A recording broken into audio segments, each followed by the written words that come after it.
tokoh-tokoh spanduk atau tokoh-tokoh baliho ini saya nggak tahu. Mestinya kan mereka belajar dari tokoh-tokoh yang hari ini populer, misalkan seperti Ganjar Pranowo. Begitu juga Kang Deddy Mulyadi. Dia bisa menjangkau atau bisa pesan-pesan atau kerja-kerja mereka bisa sampai kepada jutaan orang dalam waktu yang sangat singkat. Saya berpikir seperti ini. Di 17 Agustus ini, ya merdekakanlah diri kita masing-masing, merdekakanlah pikiran kita dari cara-cara kerja orang-orang.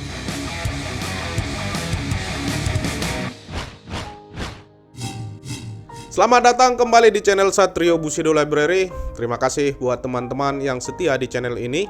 Mari kita sama-sama bangun channel ini sebagai media kita untuk berbagi, media kita untuk berdiskusi tentang tokoh-tokoh inspiratif yang akan kita sukseskan di Pilpres 2024. Hari ini saya mau berbicara tentang baleho atau tentang spanduk. Nah, spanduk ini mau saya kaitkan dengan dunia digital saat ini.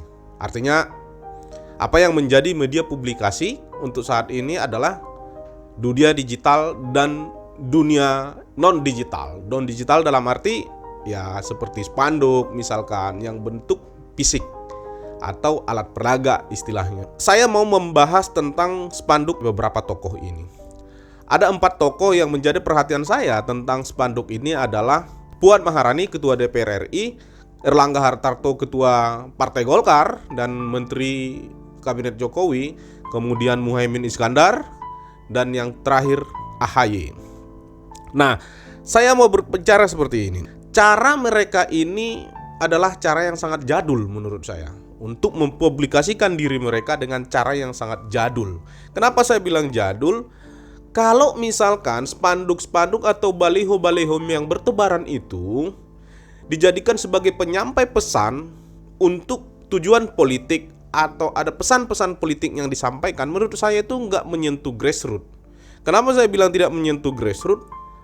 Justru sekarang yang menjadi media yang paling cepat dan efektif dan sampai kepada person by person, ya yang melalui digital seperti melalui handphone misalkan, apakah itu aplikasi YouTube, sosial media, dan hampir semua orang yang memiliki handphone pasti memiliki sosial media, seminim-minimnya satu.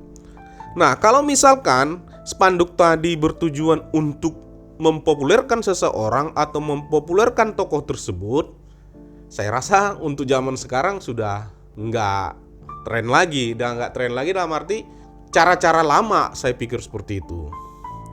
Apalagi misalkan kalau pesan-pesannya itu nggak jelas, unfaedah gitu loh.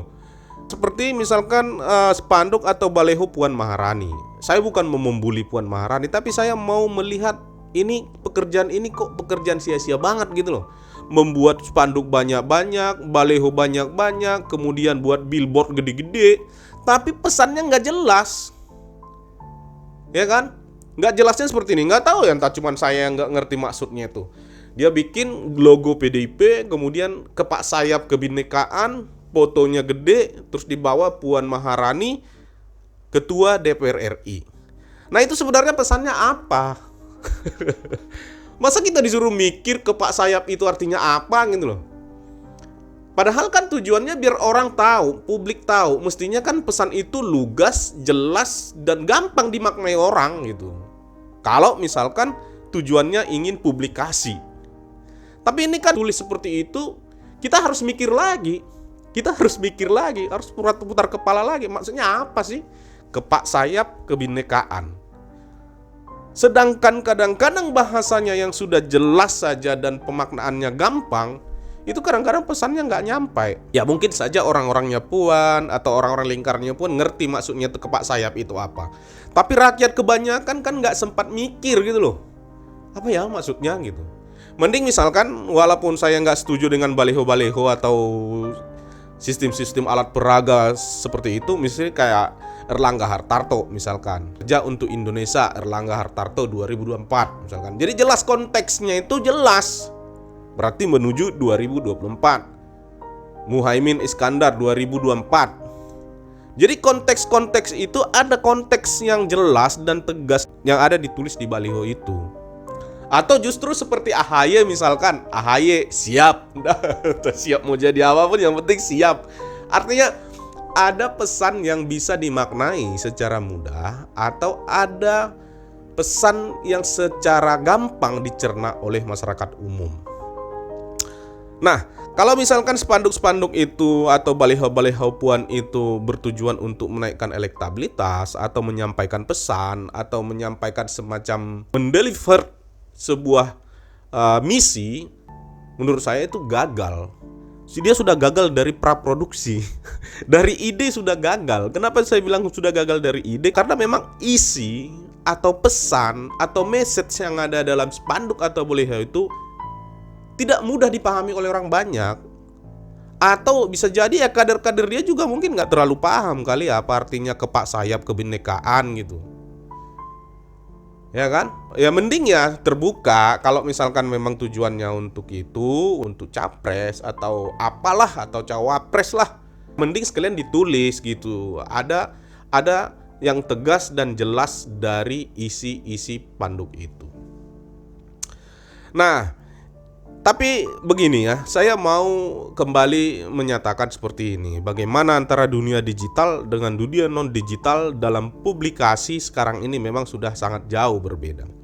Ini cara berpikir cara lama untuk berkampanye atau cara lama untuk menggait pemilih dengan cara-cara buat spanduk segede-gedenya, buat baleho atau billboard sebanyak-banyaknya. Itu rasaku itu sudah sama dengan buang uang. Kenapa saya bilang buang uang? Ya karena itu tadi, pesan sudah tidak mudah disampaikan dan orang juga tidak lagi melihat sesuatu itu, informasi itu apa yang terpampang di luar sana. Informasi itu sudah datang ke rumah setiap orang atau bahkan ke diri atau ke hadapan setiap orang. Itu informasi itu sudah datang melalui gadget atau melalui Android atau melalui handphone mereka. Semestinya kan logika berpikirnya bagaimana sampai pesan-pesan kita ke mereka. Bagaimana sampai konten-konten atau informasi atau misi-misi kepada setiap orang atau masing-masing individu. Itu cara berpikir yang menurut saya hari ini menjadi efektif, atau itu cara berpikir dan cara kerja politisi menurut saya yang paling memungkinkan di samping dia tepat sasaran, kemudian ekonomis dan masif. Sebab ya, tidak ada lagi orang sekarang yang tidak punya media sosial, khususnya 17 tahun ke atas. Nah, logika-logika seperti ini saya nggak tahu kenapa nggak sampai ke tim atau lingkaran-lingkaran terdalam tokoh-tokoh spanduk atau tokoh-tokoh baliho ini. Saya nggak tahu. Mestinya kan mereka belajar dari tokoh-tokoh yang hari ini populer, misalkan seperti Ganjar Pranowo, bagaimana dia di sosial media, bagaimana publikasinya di sosial media. Hampir semua sosial media yang dia miliki, yang akun resminya, ya tidak sedikit penggemar atau tidak sedikit pengikutnya. Begitu juga Kang Deddy Mulyadi.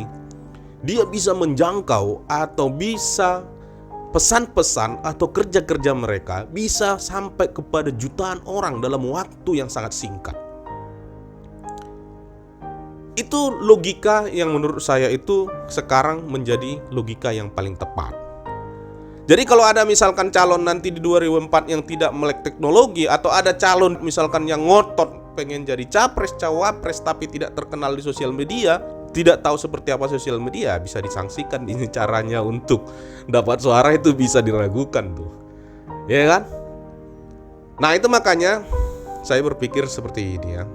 Di 17 Agustus ini, ya merdekakanlah diri kita masing-masing, merdekakanlah pikiran kita dari cara-cara kerja orang-orang jadul seperti itu, dari cara-cara kerja tokoh-tokoh yang jadul menurut saya. Lebih bagus kita merdeka memilih sekarang, mumpung hari ini kita mau merayakan hari kemerdekaan, bahwa kita sudah merdeka 76 tahun, maka kita harus merdeka dari pilihan-pilihan, harus merdeka dari karakter-karakter feodal, dan kita harus merdeka memilih seperti apa calon pemimpin yang kita inginkan di 2024. Ini video saya sebagai video ajakan merdeka, dan kita harus merdeka bagaimana memenangkan Kang Deddy Mulyadi dan Ganjar Pranowo. Ajakan ini untuk kita semua. Yang mau ikut, monggo silakan.